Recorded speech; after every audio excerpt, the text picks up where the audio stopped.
Up until very recently, I was not really confident with my networking skills. After the pandemic, self-tapes became the norm.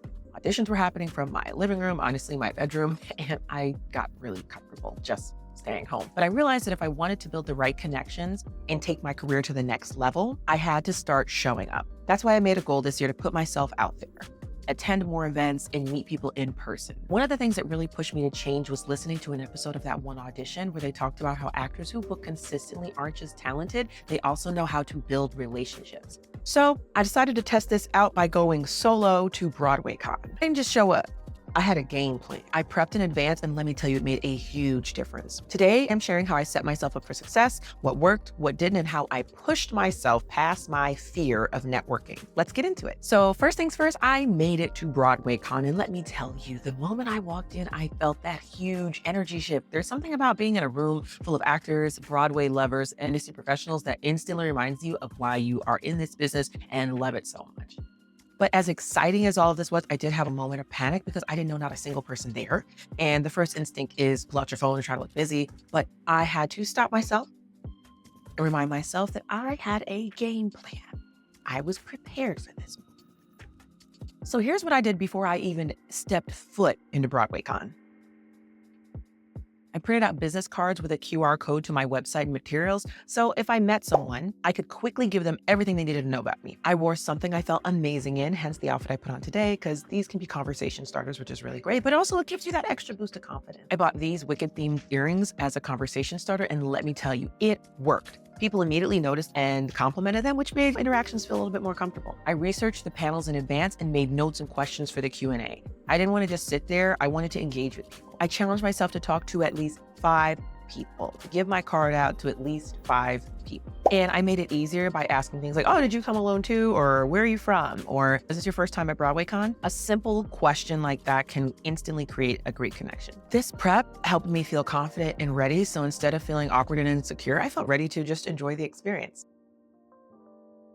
My whole day was full of panels. I love panels. I love conversations. I love talkbacks. I love podcasts. So I knew I wanted to start the day with panels. And I also knew it was a low pressure way to meet people, not just the panelists, but the audience. I'm sitting next to a bunch of people that have the same interests. So it's really easy to strike up a conversation about acting. Most people there were actors. The panels that I went to were Mastering the 8-Show Week, Ladies Who Rep, Branding Like a Broadway Boss, and Show Them How It's Done Veteran Actors Talk Shop. There was so much fantastic information from these panels. The panel that stood out to me the most, the veteran actors, I think they said they had like 154 years of experience across all 4 of them that were there.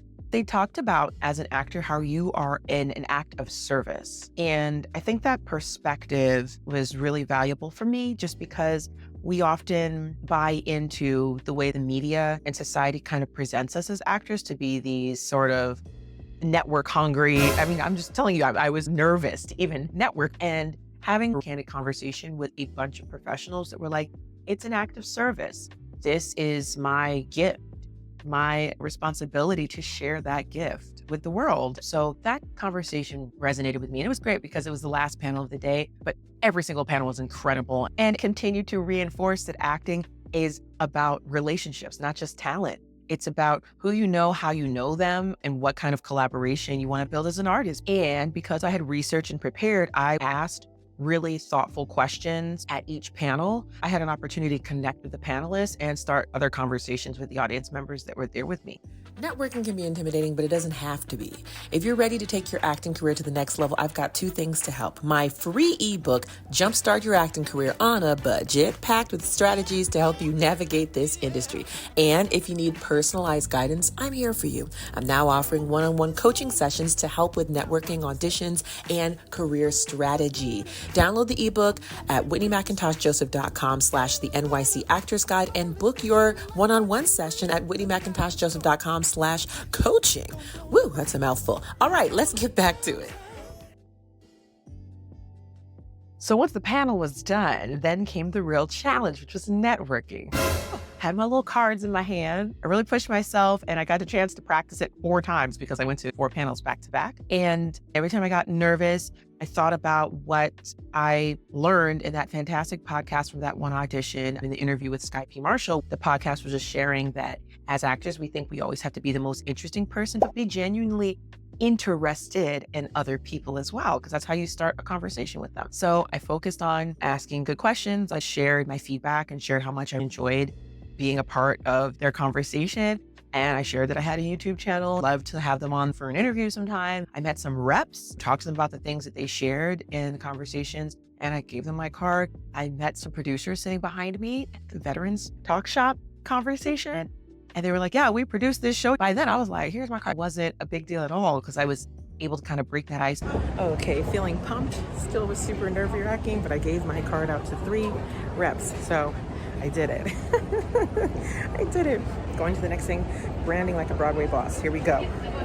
I had a really great conversation with her. Name is Deanna. She was a part of the Branding Like a Broadway Boss. I love the name. Of course, branding people do that. But basically, they're a bunch of content creators like me. They were all women and they were just sharing their journeys. And I connected to some things Deanna was sharing, and just that don't be ashamed to share your challenges with your audience and with your community. I think of all of you on YouTube, even though we haven't met yet.